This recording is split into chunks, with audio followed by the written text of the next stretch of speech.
Hi, and welcome to the Short and Snappy, establishing a girl-led cadet troop.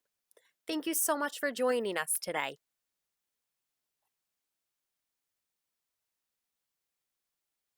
Just a brief overview. This Short and Snappy is about 7 minutes long, and through this video we hope you'll learn what is girl-led and why it's important, how to create a girl-led atmosphere, and examples of troop government at the cadet level. So we can't talk about girl-led without talking about the Girl Scout leadership experience. This requires that Girl Scouts activities allow girls to discover themselves, connect with others, and take action to make the world a better place. There are 3 processes that are part of this, and girl-led is one of them. Girls of every age take an active and age-appropriate role. All levels of Girl Scouting is girl-led, and at the cadet level it's very important that the girls take ownership of their troop. From planning to budgeting, they should be leading and choosing all they do. You as the leader are there to guide and support. So why does girl-led matter? Girls get to control all aspects of their experience. They take ownership, and they start to build leadership skills. They also develop empowerment and decision-making skills that they may not have had before or are even allowed to do in other settings. And they learn by doing, which is part of the Girl Scout leadership experience. And we know that when girls can take ownership of their program and do the things that they want to do, that they come back year after year. So what does girl-led look like in a practical setting like a meeting? You want to challenge the girls when you can, so ask yourself, is this something they can do on their own? Can I sit back and watch and just see how they interact and face the challenge? And let them make mistakes. If you see something's about to go wrong, just let it happen, and then see how they process that mistake. As you can see from the diagram, as you're at the cadet level, you as the adult actually have less of a role than the girls do. This is the chance for them to plan, decide what they want to do for the year, how they want to spend their cookie proceeds, places they'd like to travel, and community service they'd like to be a part of.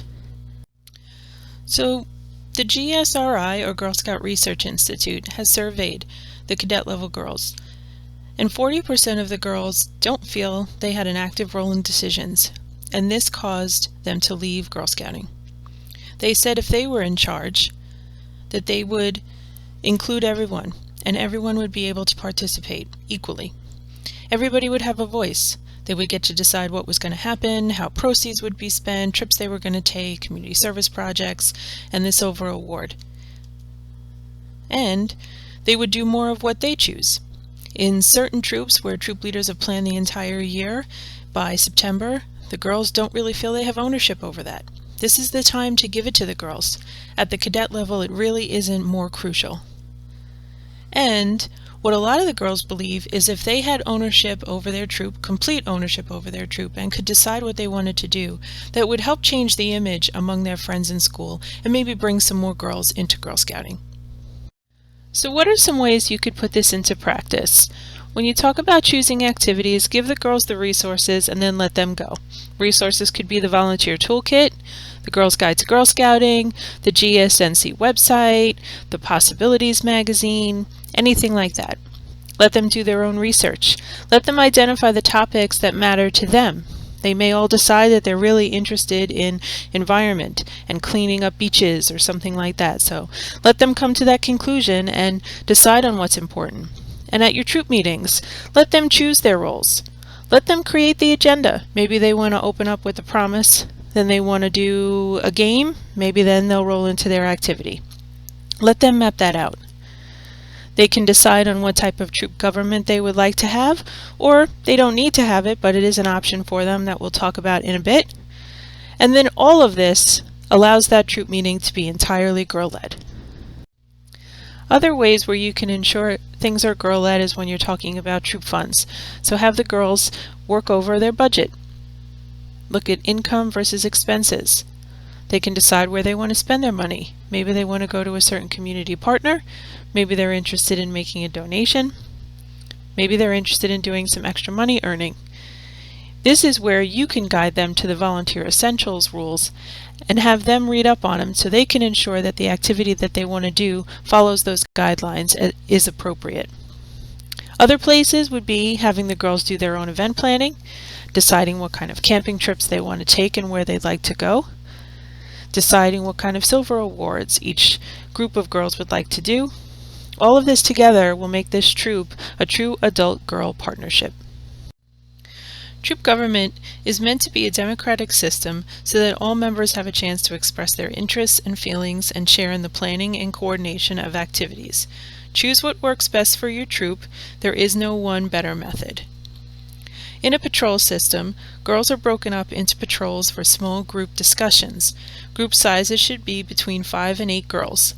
The leader of the patrol should periodically rotate so that all girls get a chance to lead. The patrol leader then shares back with the rest of their patrol the decisions made in the Court of Honor. The Court of Honor is where the patrol leads present their decisions to troop leadership. Another form of troop government is the town meeting system.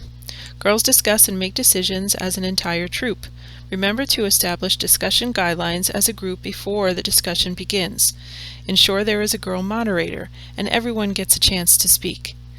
Rotate the moderator from meeting to meeting as well. You as the leader should not guide the discussion.